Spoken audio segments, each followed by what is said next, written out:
Hello and welcome to the MHR Podcast. Alice, it's the last of the year. Already, hasn't it flown? It really has. It has. Every year I think we start in January going, right, come on, let's get going. We're going to talk about all these things. And before we know it, we've done 50.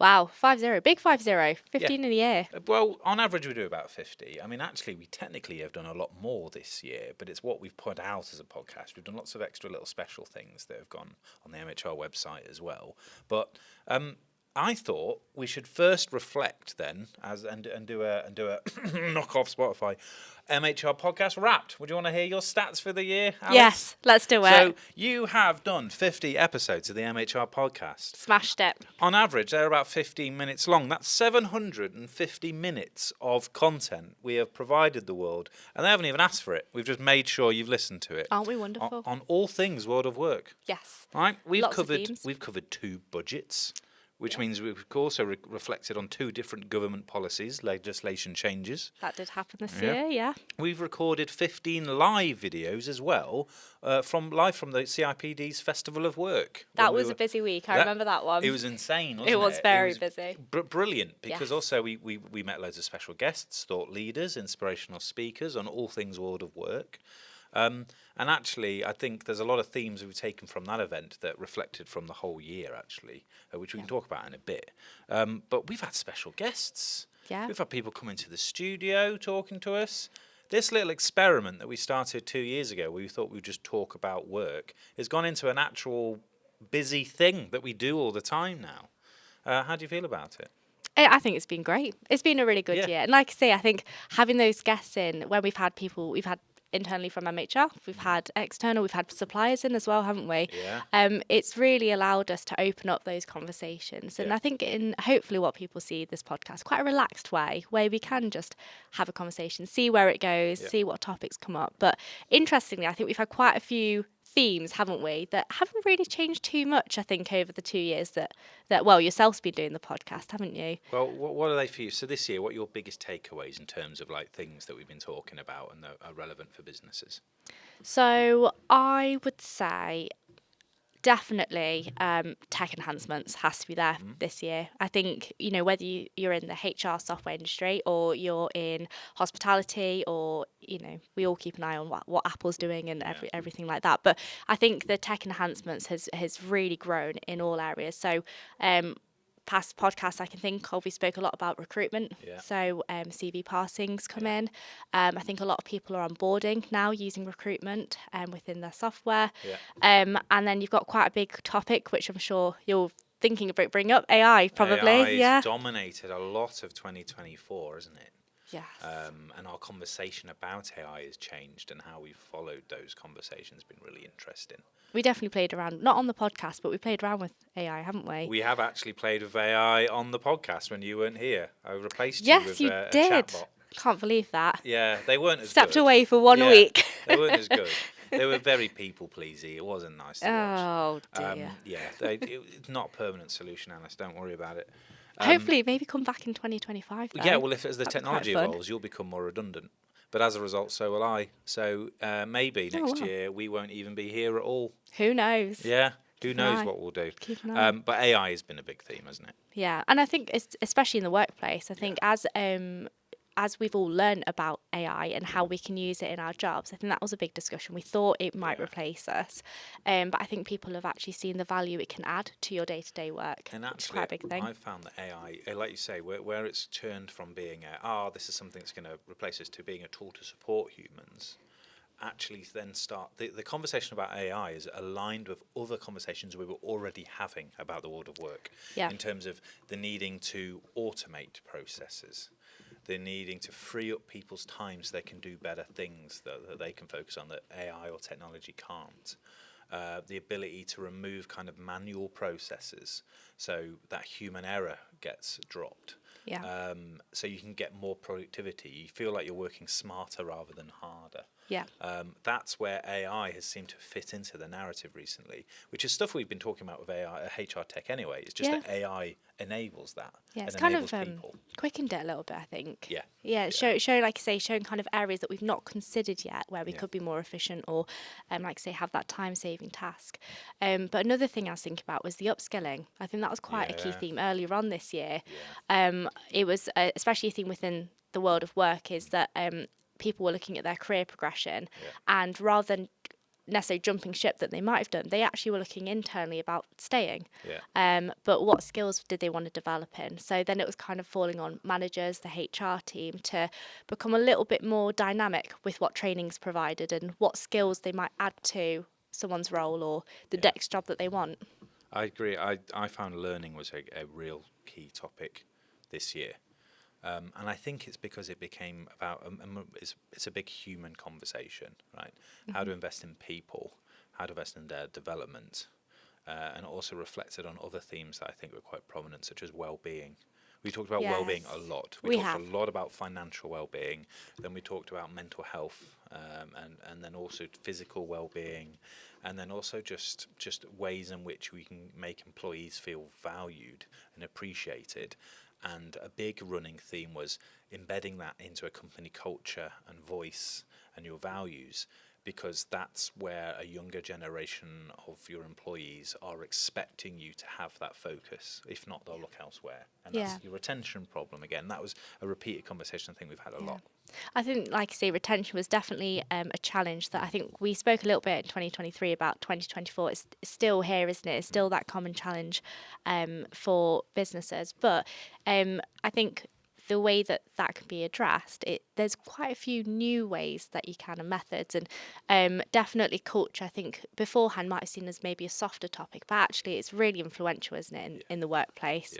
And I know that we did what I quite enjoyed, one of the podcasts called Digital Do's and Don'ts, where we covered, like you say, the digital side of how you can improve your culture and the day-to-day working for your employees, but the physical workspace as well, so letting in more light or having more open spaces. And I thought that was quite a nice balance to show it's not all about the day-to-day work, but actually it could be your physical or your team or something like that. And it all seems to pin back to this cultural element as well. So, whether you work remotely, whether you work in office, whether you're adopting technology, whether you're looking at employee well-being or learning or it's actually all about going, well, actually, whatever your focus is, it needs to be embedded in your culture. Because that's when you hold on to people, because they buy into who you are, they believe in the organisation that they're working with, or they care about it, or there's at least some shared values to go, that's why I choose to work here. It's not just about the pay, it's about how I'm looked after, how I feel like I belong, I'm fit, and I'm valued. Yeah.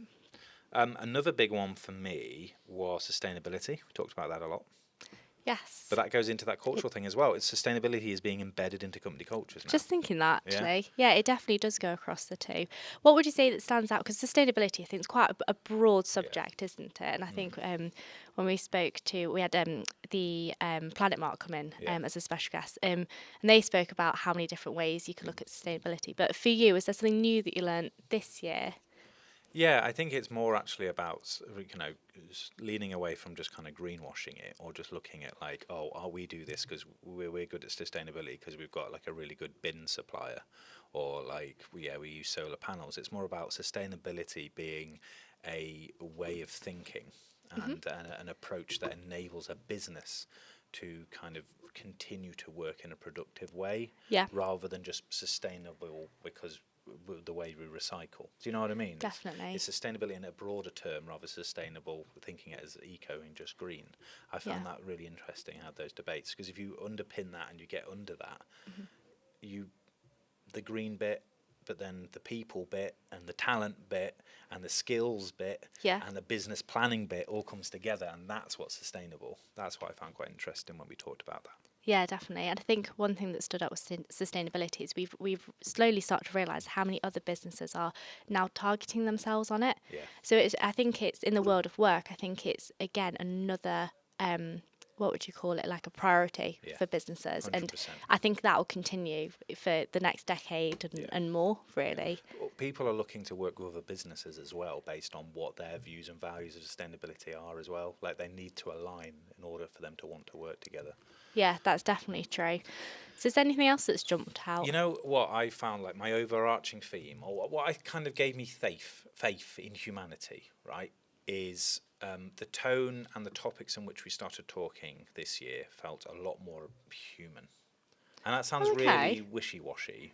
Please let me explain. Yeah. Because sounds fluffy to the max, doesn't it? But I remember up until Festival of Work this year, which was a really interesting experience for us, everywhere felt like events weren't really still picking up after lockdown and COVID, like the industry wasn't there. And we were going to events and we're always like, we're going to have to talk about technology and we're going to have to talk about this. And it's all a bit of a sell. But what I was really surprised at is when we went to Festival of Work, we did 15 videos. We talked to customers, we talked to people at the event, we talked to speakers. Yeah. Everything was about how to make life better for people and the human element of work. So yes, technology, but how it plays a part to help improve people. Yes, AI, but how it takes a part to improve people. Yes, technology doing this, but it's because it makes my life better or it makes me better at my job. The human angle of work, this human-centric focus is very much alive, and people don't want to engage with tech necessarily on its own. People want to engage with people, and they want to get that shared experience. And I thought that was really interesting, because at the end of the day, we want to talk about humans, don't we? We don't want to feel like we're talking about something cold or tactile. And I thought it was really encouraging. I really enjoyed that. Yeah. It was definitely something that was a little bit different, but it did surprise. I remember chatting to you during the festival work and just saying, is it me? Or, did we kind of almost expect something so different? Yeah. But it goes to show that we will always be humans at the end of the day. Yeah. And it does come down to, yes, we can learn about the new technology that we have, or yes, we can learn a new process, or HR can come up with a great new way to, enhance our culture.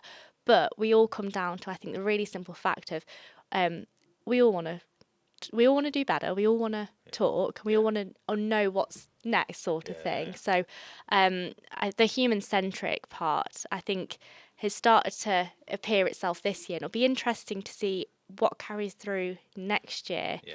And if there's a bit more of a focus on that human element. Well, I kind of hope so, because I think it gives you faith. Like, because we're talking about work, right? So we naturally lean to a very kind of businessy viewpoint, right? We're talking about finances, we're talking about business planning, we're talking about figures and targets and KPIs and all these kind of things that I would never have understood. Ledgers and reports, and you're like, it's kind of dry and very businessy. But actually behind that are people working with people wanting to buy from people doing things to support people. And I think if you get that message underneath, the business thing becomes more engaging. You can have more meaningful conversations. So it's really encouraging to have those human-to-human chats. Yeah. On that note, though, in terms of what we think we might be talking about next year, well, just because the year is over and this is the last podcast of 2024, don't worry.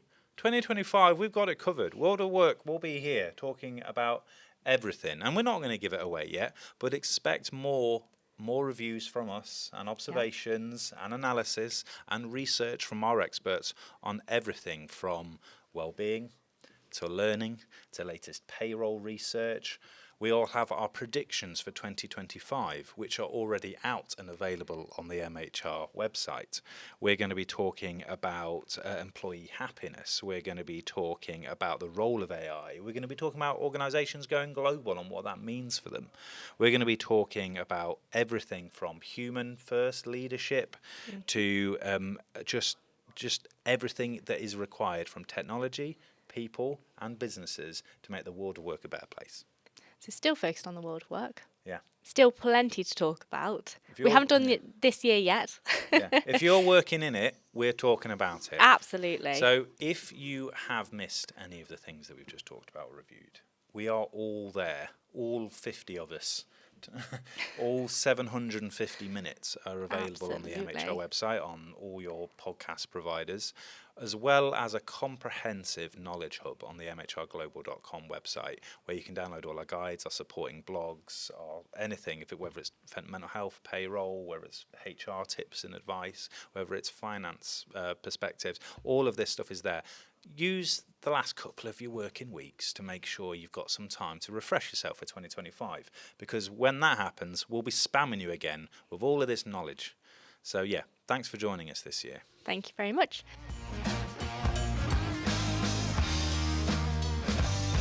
We'll see what happens. It's not long.